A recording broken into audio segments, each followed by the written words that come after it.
पाकिस्तान से जुड़ी हुई है। पाकिस्तान नहीं जाएंगे इंडोनेशिया के राष्ट्रपति। भारत की यात्रा के बाद पाकिस्तान नहीं जाने वाले हैं। पहले पाकिस्तान जाने का उनका प्लान था।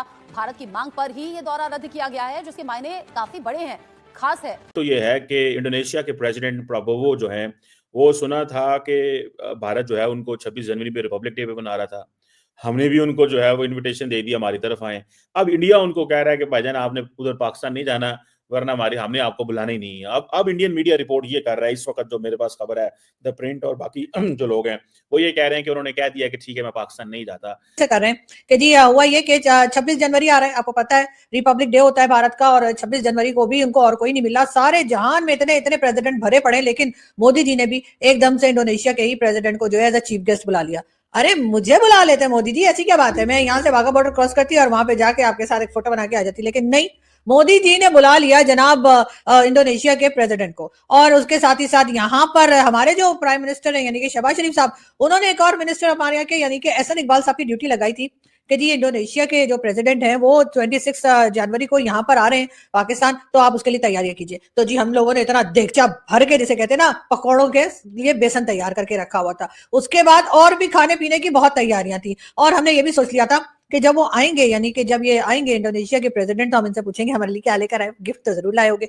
और अगर उन्होंने हमें अपने कंट्री आने की दावत दे दी, यानी हमारे प्राइम मिनिस्टर को कहा कि जी आप भी आ जाइए और हम आपको भी दावत देते हैं, तो फिर जाहिर है कि फिर अगर विजिट की इन्विटेशन होती तो हमारे प्राइम मिनिस्टर तो चले ही जाते हैं। आपको पता है हम हर कंट्री में चले जाते हैं, हमारे से हम कभी ना नहीं करते। कोई भी बुलाए, छोटी बड़ी कंट्री कोई बुला ले, हम कहते हैं ठीक है।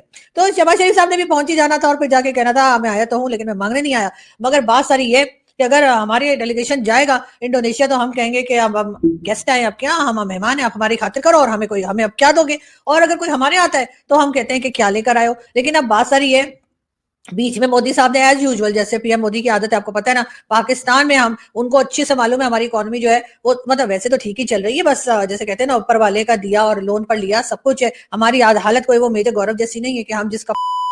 हेलो दोस्तों, पाकिस्तान के लिए एक और बुरी खबर सामने आ रही है। बता दूं, इंडोनेशिया के राष्ट्रपति भारत यात्रा के बाद पाकिस्तान जाने से मना कर दिया। इंडोनेशिया के राष्ट्रपति का भारत के गणतंत्र दिवस समारोह में मुख्य अतिथि के तौर पर शामिल होने के बाद इस्लामाबाद जाने का कार्यक्रम था, पर इसको लेकर पाक सरकार ने बयान भी जारी कर दिया था। पर एक बार फिर पाक मीडिया इस को लेकर इंटरनेशनली बेइज्जती हो गई है। ऐसे में उन्होंने भारत से इस्लामाबाद जाने के बजाय वापस मलेशिया जाने का फैसला लिया है। इस घटनाक्रम पर पाकिस्तान मीडिया पूरी तरह से बौखला गई है। पाकिस्तान के राजनीतिक टिप्पणीकार कमर चीमा ने इसे भारत की ताकत और इस्लामाबाद के लिए शर्मिंदगी का सबब कहा है। अब इन पार्टियों को कौन समझाए कि किसी देश के राष्ट्रपति का फैसला उनके व्यक्तिगत होता है। खैर चलिए वीडियो में आगे बढ़ते हुए पाक मीडिया के इस मुद्दे पर रिएक्शन देखते हैं। चैनल पर नए तो चैनल को सब्सक्राइब करके बेल आइकन को जरूर प्रेस करें। तो चलिए वीडियो में आगे बढ़ते हैं। वरना हमने आपको बुलाना ही नहीं है। अब इंडियन मीडिया रिपोर्ट ये कर रहा है, इस वक्त जो मेरे पास खबर है, द प्रिंट और बाकी जो लोग हैं वो ये कह रहे हैं कि उन्होंने कह दिया कि ठीक है मैं पाकिस्तान नहीं जाता। तार साहब एक तो इस पे कमेंट कीजिएगा, क्योंकि तकरीबन 40 अरब डॉलर की इंडोनेशिया और भारत की ट्रेड है। दूसरी तरफ तार साहब आज पाकिस्तान के प्राइम मिनिस्टर ने कहा है कि तकरीबन 2 करोड़ 20 लाख बच्चे आउट ऑफ स्कूल हैं। ये गवर्नमेंट का अंदाजा है, प्राइवेट सेक्टर तकरीबन 3 करोड़ की बात करता है। तीसरा तार साहब, आपको पता है कि अफगानिस्तान के साथ हमारे मामलात को अच्छे नहीं है। उनको हमने दावत दी है कि पाकिस्तान के अंदर एजुकेशन कॉन्फ्रेंस हो रही है, सारे इस्लामिक ममालिक के लोग आए हुए हैं, तो वो आए ही नहीं है। वो कहते हैं जी हमारा इनसे भी कोई लेना देना नहीं है। तार साहब कैसे देखते हैं, अफगानिस्तान को सीधे रास्ते पर लाने की कोशिश करते हैं, आते नहीं है। और ये जो 2.5-3 करोड़ बच्चा जो स्कूल से बाहर है, इस पर भी कमेंट करें। और ये जो इंडिया इतना ज्यादा ग्लोबल लीडर्स पे प्रेशर डालता है और अपनी इसके कहते हैं कि डी हाइफनेशन की पॉलिसी है कि पाकिस्तान जाना है तो इंडिया नहीं जाना, इंडिया जाना है तो पाकिस्तान नहीं जाना, आप इसे कैसे देखते हैं तार साहब? चीमा साहब, ये देखेंगे बाईलैटरल है, एक तरफ से इतनी, पाकिस्तान की तरफ से भी बिल्कुल वैसे ही हालात हैं। और पता नहीं ये क्या, एक साइड पे इलेक्शन है, सियासत है, एक साइड पे उसका सियासत का हिस्सा है पाकिस्तान के साथ रिलेशनशिप, हमारी तरफ से उसको सिक्योरिटी मैटर्स बनाया जाता है। लेकिन ये सोल्यूशन नहीं है चीमा साहब, पता नहीं दोनों साइडों से क्यों नहीं समझा जाता कि nobody can win out of it. आपने दोनों साइडों पे आपने 77 ईयर्स और 4 जंगें, और आज भी टिट फॉर टैट चल रहा है। वो अफगानिस्तान जा रहे हैं, आप बांग्लादेश जा रहे हैं, टिट फॉर टैट चल रहा है बिल्कुल।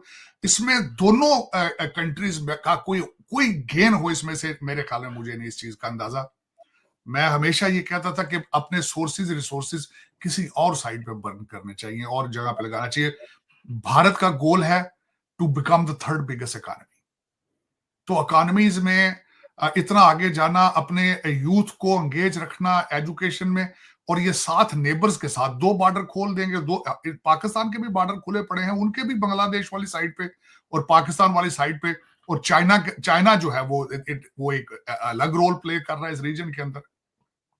और we have Pakistan is in the middle of nowhere, वो टूल बनता है हमेशा चाइना का। लेकिन चीमा साहब, इसमें जो मैं आज सबसे ज्यादा जिस बात पे, बल्कि वुहान कॉरिडोर के ऊपर बात करना चाहूंगा, जो आपने अफगानिस्तान की बात की चीमा साहब, वुहान कॉरिडोर जो है लॉजिस्टिकली पाकिस्तान इस सूटेबल नहीं है, क्योंकि चित्राल से जीपों से फिर घोड़ों से उतर के एक बड़ी मुश्किल ट्रेन है जहां से उस पे जाके करना, कब्जा उसको रखना, it's not viable for Pakistan. लेकिन जो उसको एक प्रेशर टैक्टिक्स यूज किया जा रहा है अगेंस्ट अफगानिस्तान।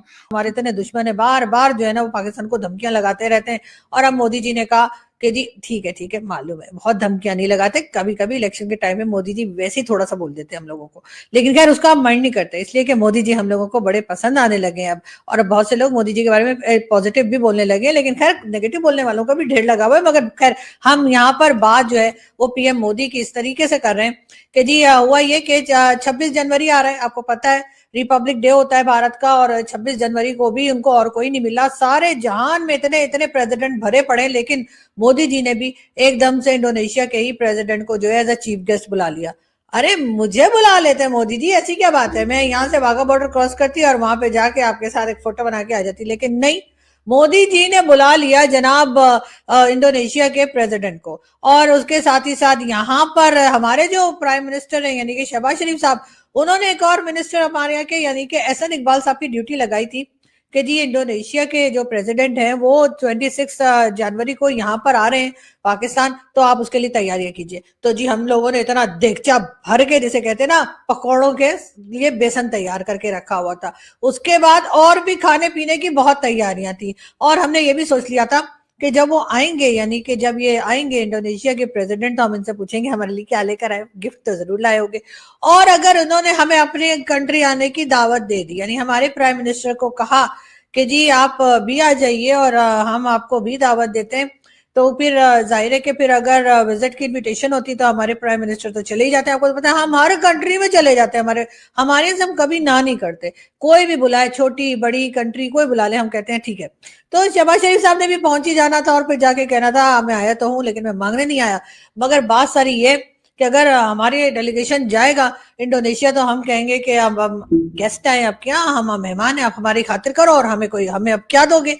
और अगर कोई हमारे आता है तो हम कहते हैं कि क्या लेकर आए हो। लेकिन अब बात सारी है, बीच में मोदी साहब ने एज यूजुअल, जैसे पीएम मोदी की आदत है आपको पता है ना, पाकिस्तान में हम उनको अच्छे से मालूम है हमारी इकोनॉमी जो है वो मतलब वैसे तो ठीक ही चल रही है, बस जैसे कहते हैं ना ऊपर वाले का दिया और लोन पर लिया सब कुछ है। हमारी हालत कोई वो मेजर गौरव जैसी नहीं है कि हम जिस कपड़े से सोफा बनाए उसी कपड़े से जो है वो स्वेटर भी बना लें, उससे बहुत बेटर हालत में हम रह रहे हैं। लेकिन बात सारी ये है कि मोदी जी को तो पता ही होगा कि हमने तैयारी करके रखी है। जब एहसन इकबाल साहब की ड्यूटी लगाई गई थी कि जी एक टीम बना देते हैं और आप सारी तैयारी कीजिए, और इंडोनेशिया के प्रेसिडेंट आ रहे हैं तो पहले से कुछ ना कुछ हो ही रहा होगा ना, आलू छील रहे होंगे, मटर छील रहे होंगे, नहीं मटर तो हमारे आपको पता है, हाँ जी फौजी मटर भी होते हैं हमारे यहाँ।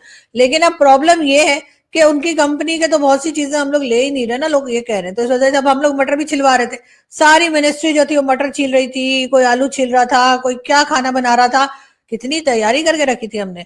लेकिन मोदी जी ने उनको और तरह के लालच दे दिया, उनसे कह दिया कि जी हम आपके यहाँ ट्रेड कर देंगे, हम आपके यहाँ जो है वो इन्वेस्टमेंट कर देंगे, और इस तरह की बातें करके उन्होंने, जैसे कहते हैं ना कि उनको बहला फुसला के लालच वालच दे के, आपको पता है ये इंडोनेशिया के लोग जो है आपको हम क्या बताएंगे, हमारे ही मतलब हमारे जैसे हैं। तो उन्होंने जब सुना कि उनको भारत जाने में ज्यादा प्रॉफिट होगा, भारत जाने से उनका ज्यादा फायदा होगा और वहां से हो सकता है कि कुछ ट्रेड